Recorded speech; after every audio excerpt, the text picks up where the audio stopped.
Riviera Toastmasters channel.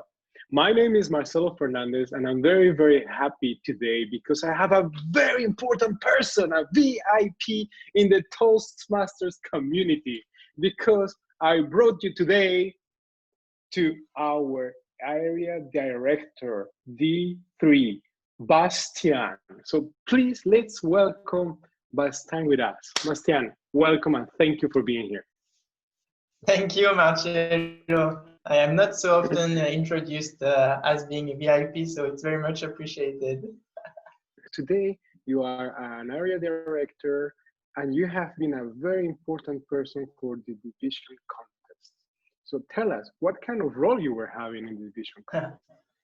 So yeah, the district contest, I was very honored to be proposed the role of being the contest chair of the international speech contest. And for those not so familiar with all those wordings, so basically you are the facilitator and moderator of the main speech contest at the European level. So basically qualifications for the World Championship of Public Speaking. So as a contest chair, your job is to coordinate with the participants and brief them, and then you help with someone we call the chief judge, that's managing the contest officials, and you have to make sure everything is going smoothly. That's the role of a contest chair, and so that's it was nice to do it at the European level. Last year I was contest chair for the French speech contest, and so now like going for the international, the English one. That was a really nice like step forward. I can imagine it was a challenge, and you said that everything needs to be kind of organized, and we have been in a year that nobody could even think about. So how did you organize probably the first online contest that we had in our history in Toastmasters, at least in this region? How did you do it? So yeah, I was just talking about the district level. This is European, but my main experience in organizing contests come from the division level, comes from Swiss Romande. And so this is this year. So I was in charge of organizing the Swiss Romande selection, and it was really special indeed, as you mentioned. And organization here was key because it was held in beginning of April. So just step back in the historical context of late March. I don't need to go so much into details, but things were not as clear as they are today with what's allowed and what's not, what's dangerous and what's not. And everybody was like evolving in a very blurred kind of environment where everyone had a different opinion on what should be done and should not be done. And so different also reactions to the threats. And so when I started organizing the division event that was held on the 4th of April, I had everything. I had a team, and I had already participants registered, and I had a venue. I was really, I was like really on a good track and well in advance because I was really lucky. I started early. And so then, you know, things started to kind of collapse one after the other. And my venues started being canceled. I had backup venues, then they were canceled as well. Then people were scared, they unregistered, you know. And that's where communication and a sense of flexibility was quite useful. We somewhat rapidly decided to go online before actually the total lockdown was announced, because we felt that just for our audience they would feel better, and that was a situation where we didn't want to like force anything and look like Indian, you know, this is a hobby, and stakes should be measured accordingly. So that's where we decided to go online, and the moment we decided to move online, then the thing like rolled out somewhat smoothly. Because I was on familiar ground, I say. I'm a software engineer, so basically I'm more comfortable organizing things on Zoom than in real life. So I felt like at home.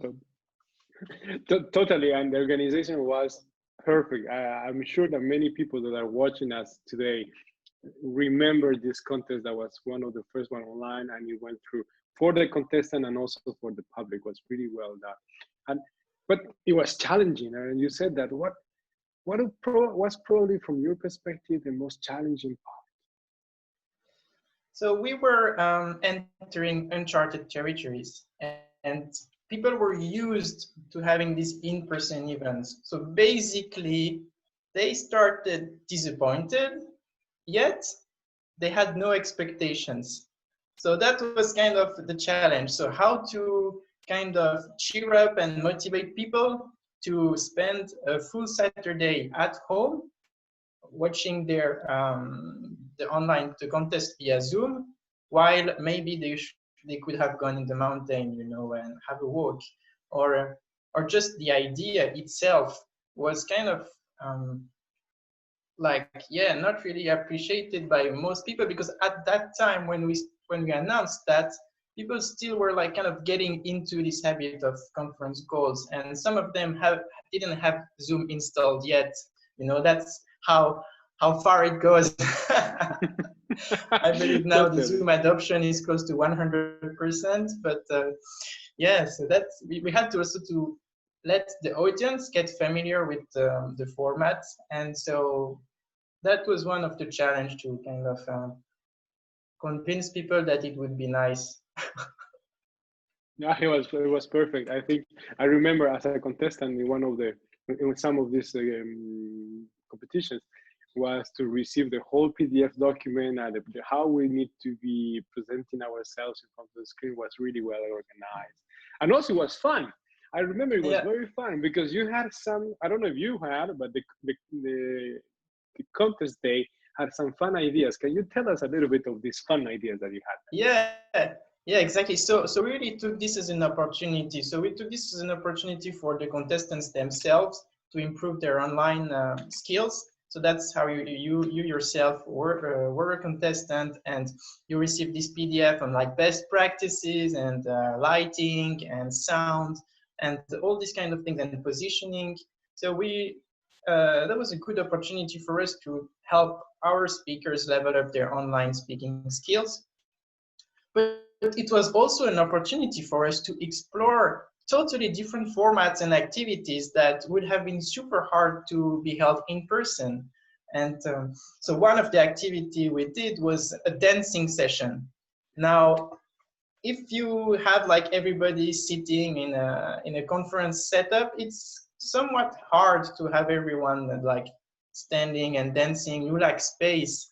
Yet when you're in your living room, you have plenty of space to jump and move around. And the other nice thing is that people can really get involved as much as they want. So, and they would turn on or off the camera and the sound at their will. So you would like most of the time see only the most motivated people, and there were a lot in the audience, and it was so like motivating to see everybody dancing. So we had the dancing session, we had some Tai Chi as well. And here that was, I think, a really good thing. We started with this because the Tai Chi session was focused on how to go through the day sitting behind your computer without like being like physically exhausted, and how to use your body and breathe deeply and open your lungs, because you would have a tendency to be all crouched on your screen. And so we started also with, for the audience, I believe,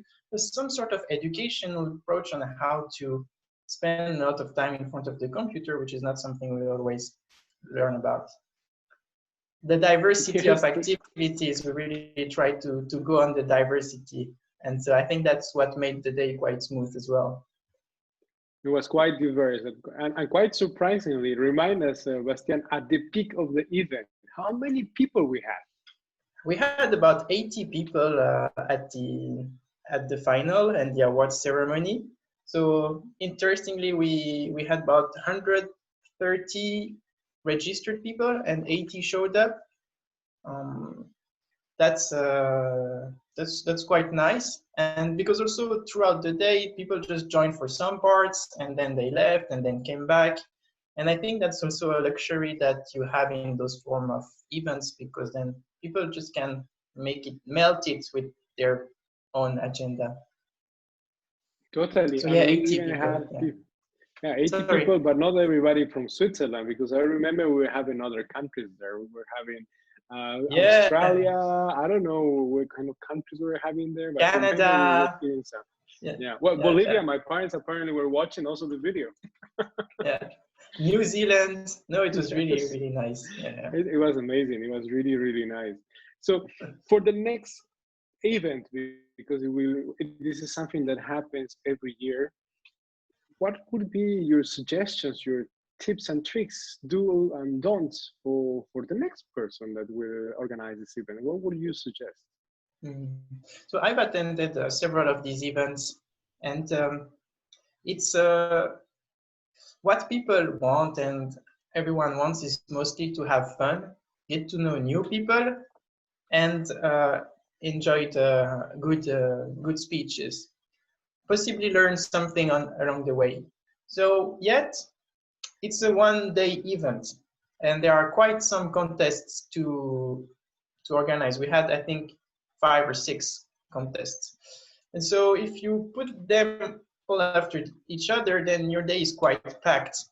And you would like to add more things so that the day is more diverse in terms of activities, yet you really want to make sure that people have time to mingle, people have time to breathe, people have time to take a break, people have time to just chit chat with each other.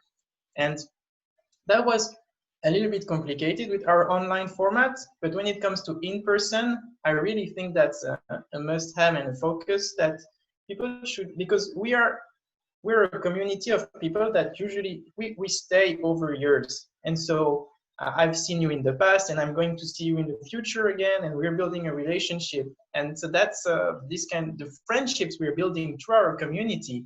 Um, it's one of the most precious thing that Toastmasters is also about. And we hear public speaking and leadership, but I think friendship is this thing wrapping it all, and that's really nice in our community. And it would be a mistake to neglect this aspect and not to give it proper space. Totally, and you did a really good job once again, Bastien. It was really well organized. I even remember having a breakup room for networking. Do you remember those ones? Yeah, exactly. We really, yeah, we tried to have these breakout rooms. It was short, but we had many short breakout rooms as well. And here again, it's a bit tricky because I've been in similar setups online where there would be a lot of participants, maybe 200, and then they would try to have breakout rooms.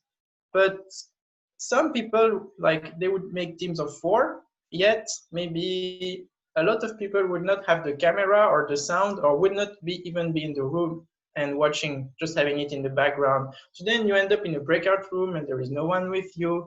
And then people that they take like 2 minutes out of 3 to get their setup working. So that's also another challenge with this online format, to make breakout rooms fully efficient, which of course in the case of in-person you don't really have. Yeah. Yes, but you know, you are in the Toastmaster community. I think having people talking is not the problem at all. I think the main problem is stopping them talking. You know what I mean? Anyways, but you know, we're going little by little to the end of the video. And I had one question that somebody said that I should ask to you. Since you were in so many roles this year, you organizing the contest at the division level, also organizing the contest at the international level, the district level, and on the top of it, or on the side, being the president of your club, if I'm not mistaken, correct? Yeah. So Yeah. what are your plans for next year? So my plans for next year, so I have 2 plans. The first one is to continue offering the same quality of experience for our members in our club. So I will renew my mandate as the president of Lausanne International to continue supporting our club as best as possible in that sense.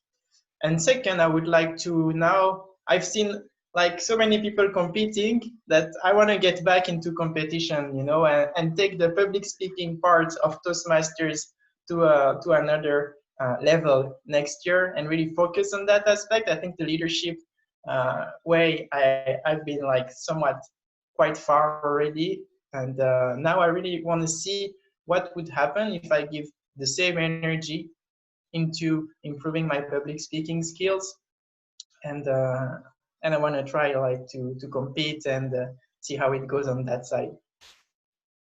I'm sure it will go very well. So we are already looking forward next year competitions to see how well it goes for you and all the competitions that you probably will be doing. So Bastien, thank you very much for your time, for being here, and for all the answers that you gave us. Thank you very much. Thank you, Marcelo. It was a pleasure. Thank you to everybody. This was a great video, and we are going to have more and more. I still have a very important person this week, probably that we will be interviewing, and you and me will be there in this video. So stay tuned. We are coming back very soon. Thank you.